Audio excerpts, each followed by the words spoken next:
بسم اللہ الرحمن الرحیم، اللہم صلی علی محمد النبی الامی وآلہ وسلم تسلیما۔ اب آبادی وقار، میں ہوں محمد اسماعیل سہروردی اور میں پچھلے 39 سال سے کسٹم کلیئرنگ فارورڈنگ کے شعبہ سے وابستہ ہوں۔ آج جو میرا موضوع ہے وہ ہے EFS ایکسپورٹ فیسیلیٹیشن اسکیم۔ اس موضوع پر ہمارے اس سے پہلے بھی تقریباً 7 ایپیسوڈ جو ہیں وہ ریکارڈ ہو چکے ہیں، لیکن احباب کا یہ خیال تھا کہ ان کو تھوڑا مختصر کر دیا جائے اور کم الفاظ میں جامع الفاظ جو ہیں وہ استعمال کیے جائیں تاکہ کم وقت میں زیادہ باتیں ہم کر سکیں۔ ایکسپورٹ فیسیلیٹیشن اسکیم، اس سے پہلے SRO 450 تھا، 327 تھا، 492 تھا اور 450 میں ہی DTRA بھی تھا۔ تو حکومت نے ان سب کو ایک جگہ مرج کر دیا، جیسے PSW میں انہوں نے بے شمار محکموں کو ایک جگہ اکٹھا کر دیا۔ اسی طرح EFS SRO 957I 2021 میں یہ نیا SRO آیا تھا اور اس میں یہ بتا دیا گیا تھا کہ یہ 14 اگست 2023 کو پچھلے تمام SRO ختم کر دیے جائیں گے جو ایکسپورٹرز کی فیسیلیٹی کے لیے بنائے گئے تھے، اور یہ EFS اسکیم جو ہے یہ جاری کی جائے گی۔ اس اسکیم میں بہت ساری نئی باتیں ہیں، بہت سارے بینیفٹس ہیں، اور کچھ بینیفٹس تو ایسے ہیں کہ جنہیں سننے کے بعد آپ حیران رہ جائیں گے، بلکہ بہت سارے احباب کو شاید ابھی تک ان کا علم نہ ہو۔ ایکسپورٹ فیسیلیٹیشن اسکیم جو ہے پیورلی ایکسپورٹرز کی ہیلپ کے لیے، تاکہ وہ انٹرنیشنل مارکیٹ میں مقابلہ کر سکیں۔ آپ کو پتہ ہے کہ ہمارے پڑوس میں بھارت ہے، بنگلہ دیش ہے، نیپال ہے، چائنا ہے، ہم نے ان لوگوں کا مقابلہ کرنا ہے۔ جی SRO 957 ایکسپورٹ فیسیلیٹیشن اسکیم، اس کے بینیفٹس کیا ہیں یہ میں آپ کو بتا دیتا ہوں۔ کچھ باتوں میں یہ چلتے رہیں گے، آپ کے علم میں یہ بات آتی رہے گی۔ پہلا بینیفٹ تو اس میں یہ ہے کہ جو لوگ DTRA یوز کر رہے تھے، مینوفیکچرنگ بانڈ استعمال کر رہے تھے، یا جن کے پاس ایکسپورٹ اورینٹڈ اسکیم تھی SRO 327 تھا، وہ سارے بانڈ ختم کر کے SRO 957 جو ہے یہ جاری کر دیا گیا۔ 14 اگست 2023 سے یہ نافذ العمل ہے، اور بے شمار لوگوں نے، بلکہ میں تو یہ کہوں گا کہ جو پیور بزنس مین لوگ ہیں، سیانے لوگ ہیں، انہوں نے اس میں اپنے لائسنس لے لیے ہوئے ہیں اور وہ اس میں استعمال کریں۔ اس SRO کی جو سب سے بڑی خصوصیت یہ ہے، اس میں آپ کو custom duty, sale tax, income tax, federal excise duty یہ بھی معاف ہو جائے گی۔ بلکہ پنجاب کے جو ایکسپورٹرز، امپورٹرز کم ایکسپورٹر ہیں، ان کی سہولت کے لیے میں بتاتا چلوں کہ پنجاب حکومت نے پنجاب کے ڈرائی پورٹ سے کلیئرنس پر 0.90% انفراسٹرکچر چارجز جو لگائے تھے، EFS میں اگر ہم کلیئرنس کرواتے ہیں پنجاب کے کسی بھی ڈرائی پورٹ سے تو وہ انفراسٹرکچر چارجز نہیں لگیں گے۔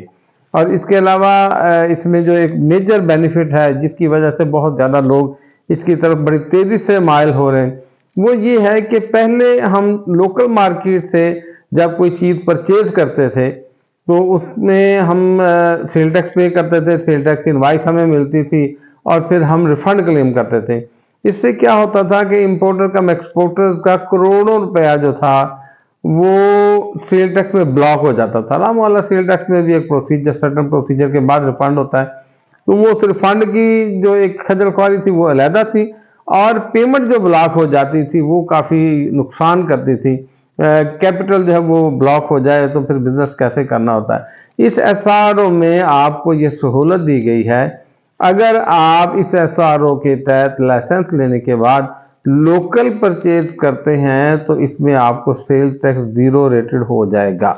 آپ کو سیل ٹیکس پے کرنے کی بھی ضرورت نہیں ہے اور اس کا ریفنڈ کلیم کرنے کی بھی ضرورت نہیں ہے۔ یہ SRO 957 کی بڑی خصوصی ایک بڑا خصوصی بینیفٹ ہے اس کا۔ تو لہذا کوشش کیجئے زیادہ سے زیادہ لوگ جو ہیں وہ اس SRO سے بینیفٹ اٹھائیں، فائدہ اٹھائیں، اور حکومت نے تو یہ بنایا ہی اس لیے ہے کہ ہم انٹرنیشنل مارکیٹ میں دوسرے ممالک کا مقابلہ کر سکیں، اپنی پروڈکٹ کو مارکیٹ میں زیادہ سے زیادہ جو ہے وہ انٹروڈیوس کروا سکیں۔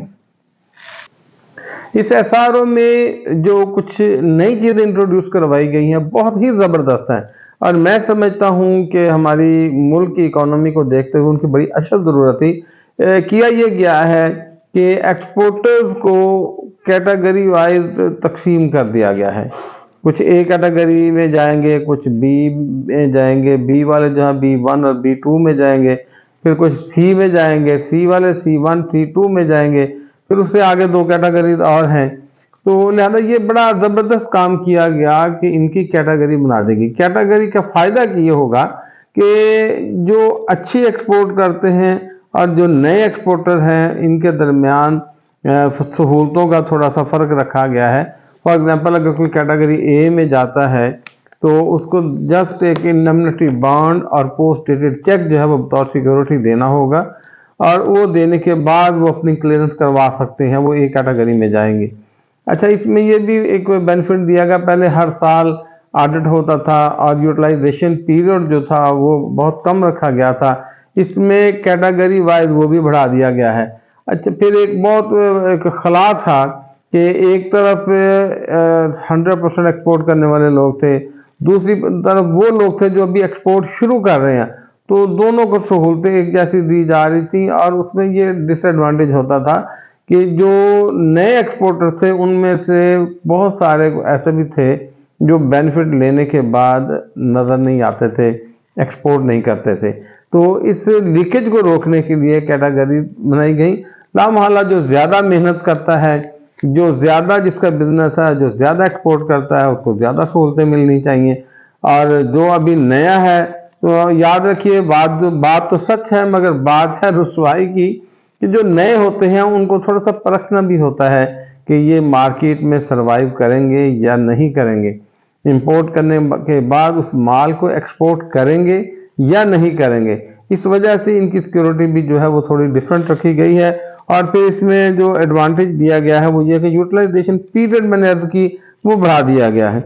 यूटिलाइजेशन पीरियड बढ़ाने के बाद इसमें ये भी था पहले कि 2 से 5 साल तक का यूटिलाइजेशन पीरियड भी दिया गया, और ऑडिट का टाइम भी इसी तरह से था, किसी का 2 साल बाद था, किसी का 5 साल बाद था। लेकिन एक नई प्रपोजल जो आई है, जिसका मैंने अपने पिछले जो रिकॉर्डिंग थी, एपिसोड थे, उनमें भी मैंने ये बात कही थी कि 5 साल बाद ऑडिट जो है ये बड़ा एक मुश्किल काम है। एक ऐसी पार्टी जिसके रोज 5 7 10 कंटेनर एक्सपोर्ट के होते हैं, तो वो 5 साल बाद जब वो ऑडिट करवाएगा, और इसमें जो एक खला, जो एक कमी है कंप्यूटर के इस दौर में, वो ये है कि पंजाब के जो एक्सपोर्टर्स हैं इनको ऑडिट करवाने के लिए PCA post clearance audit Lahore जाना पड़ेगा।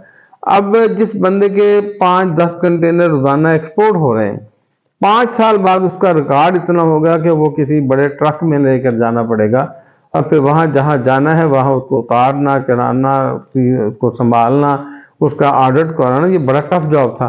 लेकिन अब जो प्रपोजल आई है वो यही आई है कि किसी एक तरफ तो ये आई कि साल बाद ऑडिट कर लिया जाए, साल बाद रिकंसिलेशन की जाए। इस SRO के तहत आप मशीनरी भी इंपोर्ट कर सकते हैं। कैपिटल गुड्स का एक जो है वो ऑथराइजेशन भी रखा गया है। इसमें बाकायदा कस्टम जो है वो आपको एक ऑथराइजेशन देगा कि इतनी मालियत की मशीनरी आप इंपोर्ट कर सकते हैं, और उसकी जो रिटेंशन है, उसकी जो इंस्टॉलेशन है, वो 5 साल तक पाबंद है आपको कि उसको संभाल के आपने रखना है। 5 साल तक उसका रिजल्ट आपने देना है, क्योंकि आपको ड्यूटी टैक्सेस माफ़ किए गए हैं। और फिर इसके अलावा इसमें एक बहुत बड़ी सहूलत ये भी दे दी गई। पहले ये होता था कि माल इंपोर्ट हुआ, एक्सपोर्ट में इस्तेमाल हुआ, जो बच गया उसको या तो सेल करें किसी एक्सपोर्टर के पास, या उसके ड्यूटी टैक्सेस जमा करवाएं। इस SRO में ये सहूलत दी गई है कि अगर आप चाहें तो वो माल as it is re export कर सकते हैं, उसकी ड्यूटी टैक्सेस पे करने की ज़रूरत नहीं है। ये भी इसका एक बहुत बड़ा एडवांटेज है। इसके अलावा इसमें सेल टैक्स रिफंड के जो आपको प्रॉब्लम आते थे लोकल परचेज पे, वो ख़त्म कर दिए गए। अब आप 0 रेटेड इनवाइस लेंगे, आपकी कोई कैपिटल ब्लॉक नहीं होगा। और फिर इसमें वैल्यू एडिशन जो है वो कर दी कि 10% से ज़्यादा वैल्यू एडिशन होनी चाहिए, देन आप इसके हकदार होंगे। मैं आपको अपने इस प्रोग्राम में पूरी डिटेल इसकी बताऊंगा। सबसे पहले हम बात करेंगे इसमें जो कैटेगरीज बनाई गई हैं उनके क्या अगराद व मकासद हैं, उसके क्या फ़ायदे हैं। कैटेगरी वाइज जो भी डिटेल आती है اس میں سننے کے بعد آپ کو خود اندازہ ہو جائے گا کہ یہ جو ہے کیٹیگریز بنائی گئی ہیں یہ بہتر کام کیا گیا ہے۔